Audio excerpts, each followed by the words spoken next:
Hello, and welcome back to Faces of Truth, where we are trying to make America think again.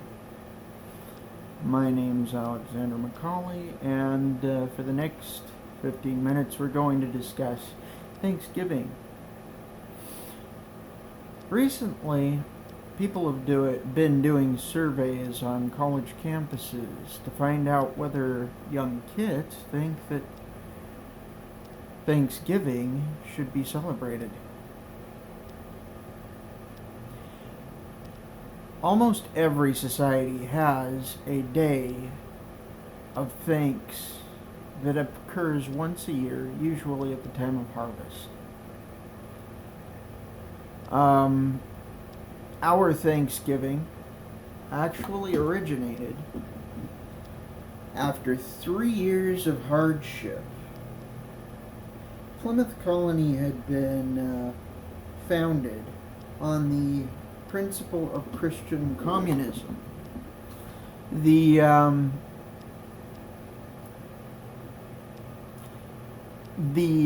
investors in the colony wrote up the charter, and everyone was to put all of their substance into one clearinghouse, which they would be able to withdraw from as they needed. Over approximately 3 years, less and less people worked because more and more people were drawing on the clearinghouse without putting in. So people would not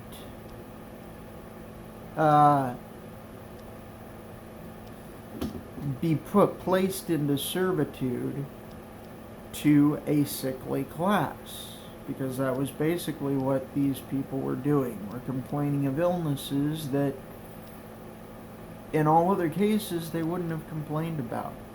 It was because they were getting free food, free housing, even the money was shared. This led to a protracted famine for about a year and a half. The Native Americans saw what the European colonists, the Pilgrims, were doing to themselves. So they came in, Squanto, as emissary, came into the camp of the Plymouth colonists and started talks with William Bradford. These talks were about the traditions of the Native American.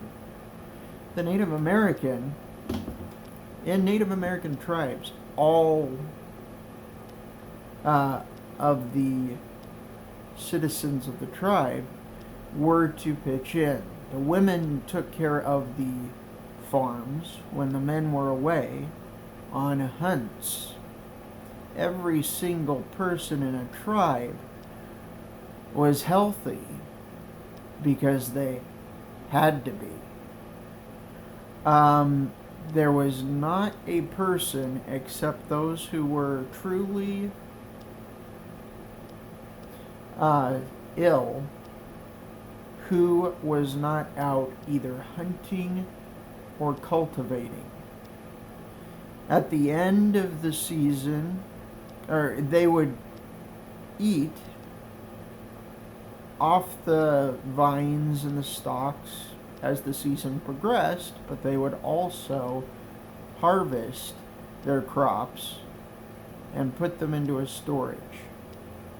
Each family in the tribe had their own patch of a communal plot of gardening area in the tribal lands. Every man participated in the hunt. There was status granted to men who were able to go out and lead a good, or make a good hunt. They would rise in status as they provided for the tribe. Now, this doesn't mean that the sickly were not taken care of. The aged were actually used as resources of knowledge. And for the most part, they were also used in leadership professions within the tribe.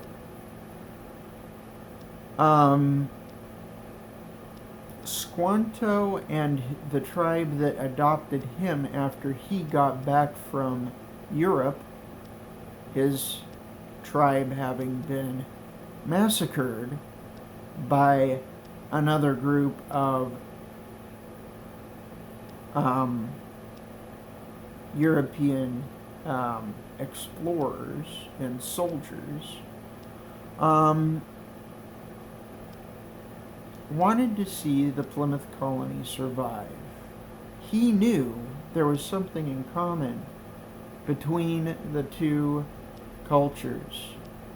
What he didn't realize was they both his tribe and the Plymouth colonists had roots in the tribes of Israel.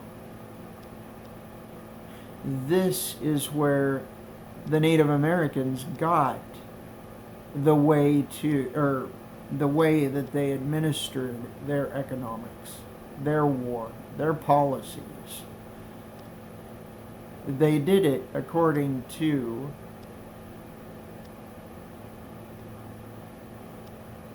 Israelite Commonwealth law, which eventually became Native American and Anglo-Saxon common law. Often in courses nowadays, we call this traditional economics. It's not traditional.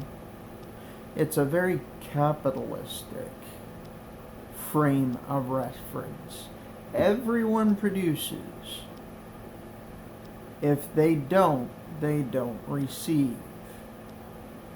Those who cannot produce are put into positions of service so that they can earn their keep. And if they make it hard on those who produce, they are taken out of tribal leadership until they can learn their lessons. Usually, since they are close to death, they've learned their lessons in life and know that if you make it hard to produce in the tribe and make it so that nobody, or make it hard on the people that are producing, you will be taken out. It shuts down the tribe and makes things very bad for everybody in the tribe. Now, as soon as the famine that was engineered by this socialist communist economic plan that Plymouth was operating on was broken by the teachings of their Native American cousins, they had an extremely vast harvest that November.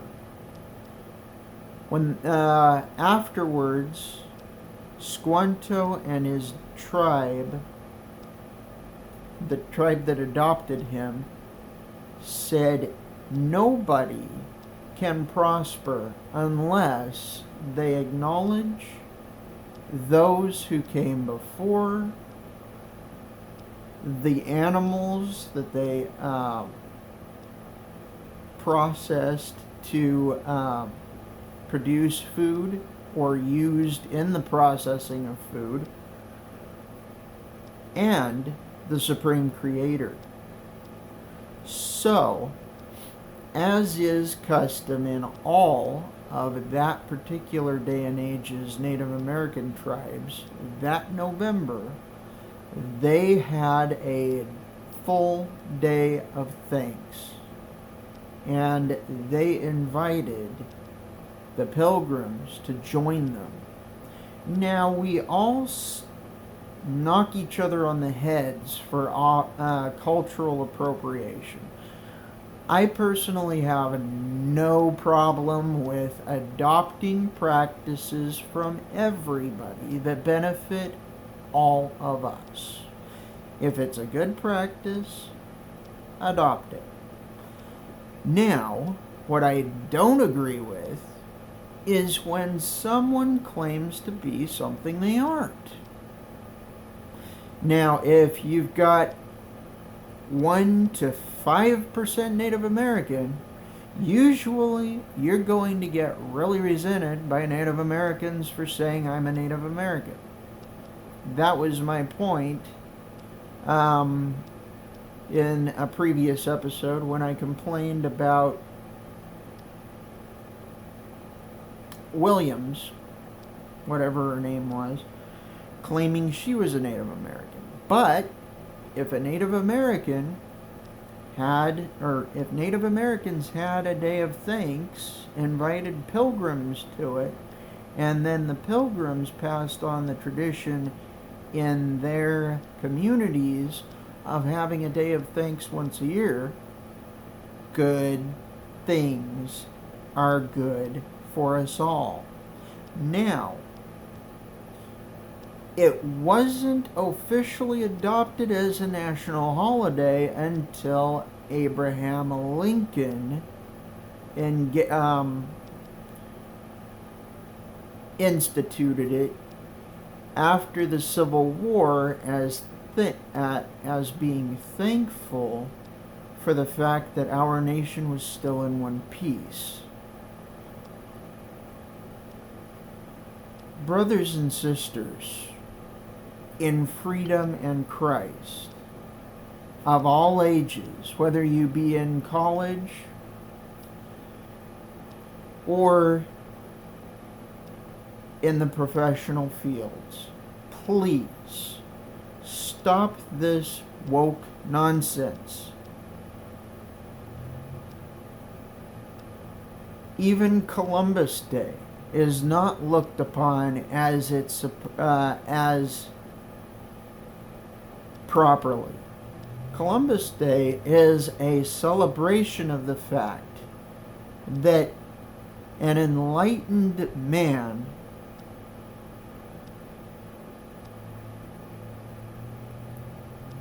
put superstition that had been perpetuated by unenlightened men over decades under his feet, and did what everyone would consider the impossible, to find a new land across the Atlantic Ocean where they thought that most people would just sail right over the edge.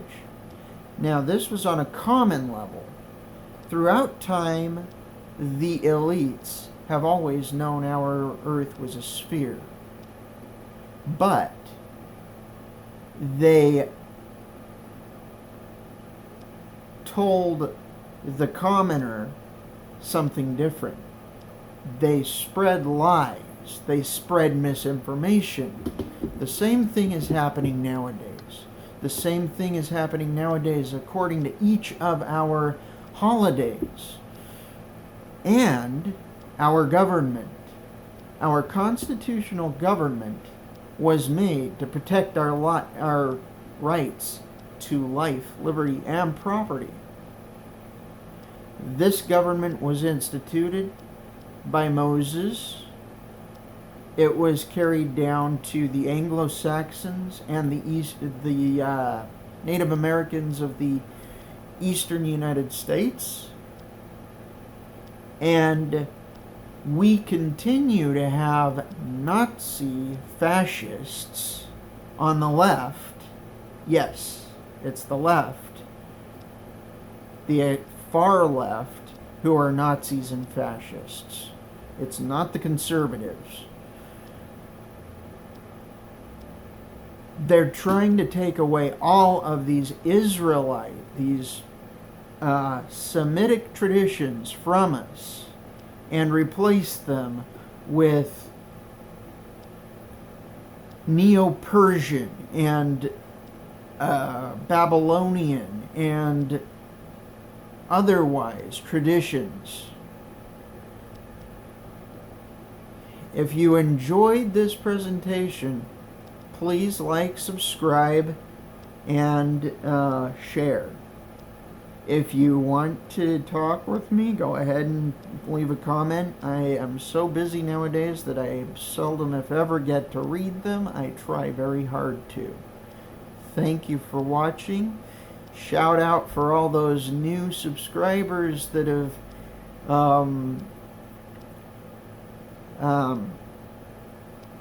signed on with my channel. You're very appreciated. See you next week.